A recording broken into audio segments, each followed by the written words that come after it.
گناہ کبیرہ میں سے 10واں بڑا گناہ اس کا نام ہے زنا کرنا۔ اللہ تعالیٰ قرآن کریم کے اندر ارشاد فرماتے ہیں وَلَا تَقْرَبُوا الزِّنَا إِنَّهُ كَانَ فَاحِشَةً وَسَاءَ سَبِيلًا۔ اللہ نے یہ نہیں کہا کہ وَلَا تَفْعَلُوا الزِّنَا إِنَّهُ كَانَ فَاحِشَةً کہ زنا مت کرو، بلکہ اللہ نے یہ کہا کہ زنا کے قریب بھی مت جاؤ۔ ایک ہوتا ہے کرنا اور ایک ہوتا ہے قریب جانا۔ تو یہ زنا اتنا گھناؤنا اور اتنا برا عمل ہے، اللہ تعالیٰ نے اس کے قریب جانے سے بھی منع کیا۔ وَلَا تَقْرَبُوا الزِّنَا، زنا کے قریب بھی مت جاؤ، إِنَّهُ كَانَ فَاحِشَةً کہ برے کاموں میں سے بہت بڑا برا کام ہے، وَسَاءَ سَبِيلًا برے راستوں میں سے بہت برا راستہ ہے۔ اللہ تعالیٰ نے 19ویں سپارے کے اندر اپنے نیک بندوں کی صفات کا بیان کیا، اس کے ضمن میں فرمایا وَالَّذِينَ لَا يَدْعُونَ مَعَ اللَّهِ إِلَٰهًا آخر کہ جو اللہ کے نیک بندے ہیں ان کی صفات میں سے ایک صفت یہ بھی ہے کہ وہ اللہ کے ساتھ کسی کو شریک قرار نہیں دیتے۔ وَلَا يَقْتُلُونَ النَّفْسَ الَّتِي حَرَّمَ اللَّهُ إِلَّا بِالْحَقِّ اور ناحق طور پر کسی کو قتل نہیں کرتے۔ وَلَا يَزْنُونَ اور وہ زناکاری کا معاملہ بھی نہیں کرتے۔ گویا کہ جو اللہ کا مخلص نیک بندہ ہوگا وہ زنا کے قریب بھی نہیں جائے گا اور زنا کے اندر مبتلا بھی نہیں ہوگا۔ تو جو زنا کرنے والا ہوگا وہ گناہ کبیرہ کا مرتکب ہوگا۔ اور گناہ کبیرہ کے حوالے سے ماقبل میں آپ کے سامنے یہ بات آئی کہ بغیر توبہ کے جائے گا اللہ کی ذات معاف نہیں کرے گی۔ توبہ کرنا جن گناہوں کے لیے ضروری ہے ان کو گناہ کبیرہ کا نام دیا جاتا ہے۔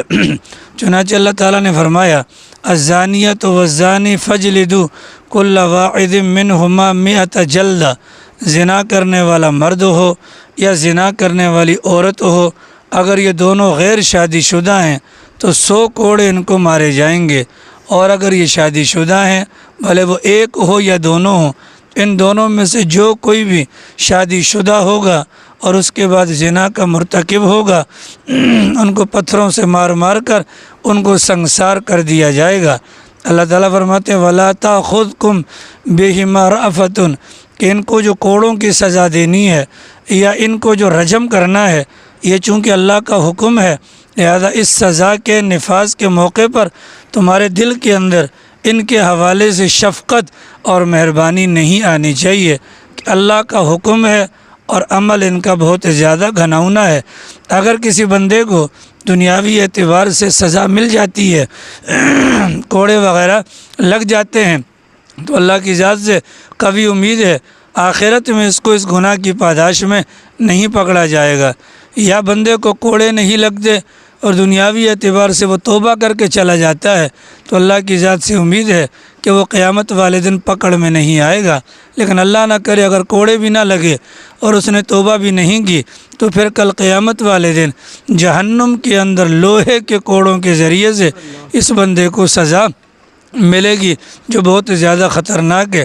اللہ تعالیٰ 14ویں سپارے میں فرماتے ہیں لہا 7 ابواب کہ جہنم کے 7 دروازے ہیں۔ تو جو جہنم کے دروازے ہیں ہر دروازے کے اندر غم، کرب، تکلیف، مصیبت اور طرح طرح کی چیزیں اور بدبو وغیرہ آئے گی۔ جو بھی داخل ہونے والا ہوگا اس کو ان چیزوں کا سامنا ہوگا، لیکن ان 7 دروازوں میں سے سب سے زیادہ جو خطرناک بدبو ہوگی وہ اس دروازے کے اندر سے آئے گی جس میں زناکاروں کو، زانیوں کو اندر جانے کے لیے جانا ہوگا۔ تو یہ زنا کا عمل اتنا خطرناک ہے کہ جہنم کے اندر جہنمی ان کی تعفن اور بدبو سے پریشان ہو جائیں گے، اور وہ جو تعفن اور بدبو ہوگی وہ زانیوں کی شرمگاہوں سے نکلنے والا خون، پیپ اور کچ لہو کی بدبو ہوگی، جس سے یہ خود بھی پریشان ہوں گے اور دوسرے لوگوں کو بھی پریشانی کا سامنا ہوگا۔ چنانچہ رسول اکرم صلی اللہ تعالیٰ علیہ وسلم کا فرمان ہے کہ معراج کی رات میں میرا جانا ہوا جبرائیل امین کے ساتھ ایک مقام پر سے گزرے، تندور نما ایک چیز تھی، جیسے تندور ہوتا ہے اس نما ایک چیز تھی اور اس کے اندر آگ جل رہی تھی۔ اس آگ کے اندر ہم نے جب جھانک کر دیکھا تو نیچے مرد اور عورت ننگے موجود تھے اور آگ نے نیچے سے ان کو اپنی لپیٹ میں لیے رکھا تھا، آگ کا شعلہ آتا تھا، اور یہ جو اندر والے جو مرد اور عورت ہیں یہ چیختے چلاتے اس سے بھاگنے کے لیے یہ سر تک آتے تھے اور دوبارہ ان کو اندر دھکیل دیا جاتا تھا۔ تو میں نے جبرائیل سے پوچھا یہ کون ہے؟ فرمایا کہ یہ امت کے، آپ کی امت کے زناکار مرد اور عورتیں ہیں۔ اس قدر خطرناک عذاب کا سامنا کرنا پڑے گا۔ چنانچہ فرمائے گا کہ جو بندہ شراب کا عادی ہو اور شراب پیتے پیتے مطلب شراب پر مصر ہو، اس نے مرتے وقت توبہ بھی نہیں کی اور زندگی بھر شراب پیتا رہا، کل قیامت والے دن اللہ تعالیٰ اس کو جہنم کے اندر نہر غوطہ کے اندر ڈالے گا۔ پھر فرمایا کہ نہر غوطہ جو ہے یہ وہ نہر ہے کہ جس کے اندر موجودہ جو خون ہے، پیپ ہے یا کچ لہو ہے، یہ زانی مردوں یا عورتوں کی شرمگاہ سے نکلنے والا خون یا پیپ ہوگا۔ اتنا زیادہ یہ خطرناک گناہ ہے۔ تو گناہ کبیرہ میں سے جو 10واں بڑا گناہ ہے اس کا نام ہے زنا، اس کا نام ہے زنا کرنا۔ چنانچہ رسول اللہ صلی اللہ علیہ وسلم نے اس بات کی وضاحت فرمائی کہ آنکھ کا زنا ہے دیکھنا، کان کا زنا ہے سننا، زبان کا زنا ہے بولنا، ہاتھ کا زنا ہے پکڑنا، پاؤں کا زنا ہے چلنا۔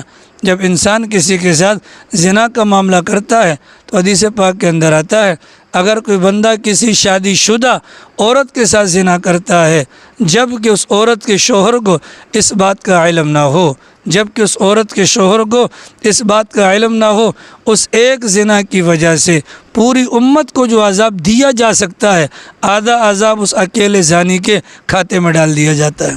یہ اتنا بڑا گناہ ہے۔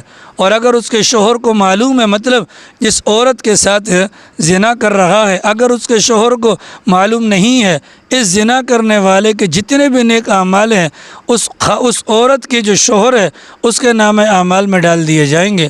اور اگر اس خاوند کو معلوم ہے کہ میری بیوی کے ساتھ یہ معاملہ ہو رہا ہے اور پھر وہ خاموشی کا اظہار کرتا ہے، ایسے بندے کو شریعت کی نظر میں دیوس کہا جاتا ہے، اور یعنی کہ عورت کو جانتا بھی ہے کہ میری عورت بدکارہ ہے لیکن وہ خاموشی اختیار کرتا ہے، ایسے مرد پر اللہ نے جنت کی خوشبو کو بھی حرام قرار دیا ہے۔ چنانچہ رسول اکرم صلی اللہ علیہ وسلم نے فرمایا جہنم کے اندر ایک وادی ہے، اس وادی کو جب الحزن کا نام دیا جاتا ہے کہ جہاں پر سانپ ہوں گے اور بچھو ہوں گے، اور ایک ایک بچھو جو ہے وہ موٹائی کے اعتبار سے یا جسامت کے اعتبار سے وہ خچر کے برابر ہوگا۔ فرمایا کہ اس کے 70 ڈھنک ہیں، مطلب اس کے اندر جو مختلف قسم کا ڈھنک مارنے کی جو وہ تاثیر ہے وہ 70 قسم کی ہے، اور وہاں پر جن لوگوں کو رکھا جائے گا وہ زانی مرد ہوں گے اور زانیہ عورتیں ہوں گے۔ چنانچہ وہ ایک مرتبہ ڈھنک مارے گا تو 1000 سال تک وہ بندہ جس کو ڈھنک مارا وہ بندہ زہر کا اثر محسوس کرے گا، اور اس بچھو کے زہر کے اندر یا ڈنک کے اندر یہ خاصیت ہوگی، وہ ڈنک مارے گا گویا کہ اپنا زہر اس کے جسم کے اندر انڈیلے گا، اس انڈیلنے کی وجہ سے اس زانیہ کے بدن کا گوشت گل جائے گا، زانی مرد ہو یا عورت ہو اس کے بدن کا گوشت گل جائے گا۔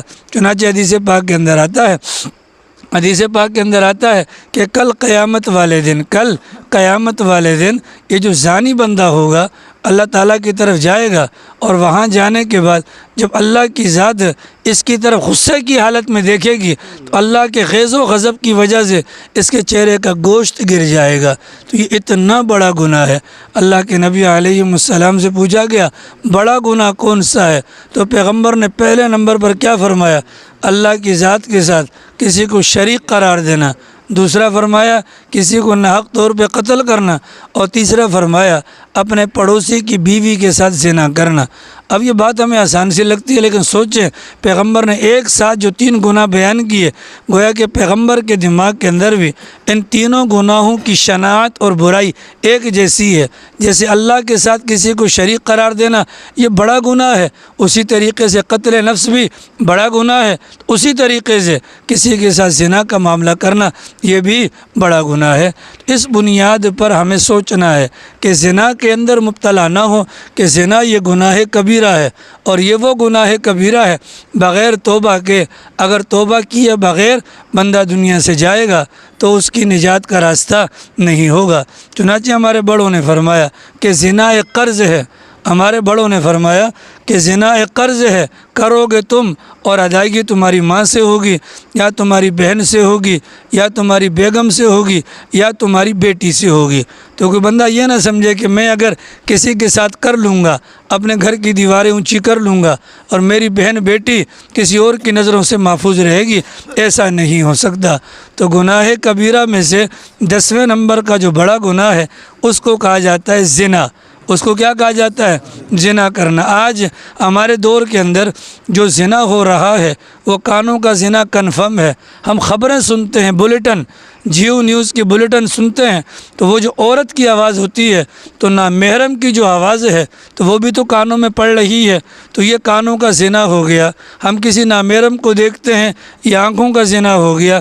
کسی نامحرم کے اوپر ہاتھ ڈالتے ہیں، قیامت والے دن فرمایا گیا ایک بندے کو معلوم بھی ہے کہ یہ عورت میرے لیے حرام ہے، اگر اس عورت کی طرف اگر وہ شہوت سے خالی ہاتھ ڈالے گا، کل قیامت والے دن اس کا ہاتھ یہ گردن کے پیچھے بندھا ہوا ہوگا۔ آ رہی سمجھ میں؟ تو یہ ساری کی ساری چیزیں حرام ہیں، لہٰذا اپنے آپ کو ان حرام چیزوں سے بچانے کی بے حد ضرورت ہے۔ تو گناہ کبیرہ میں سے 10ویں نمبر کا گناہ کون سا ہے؟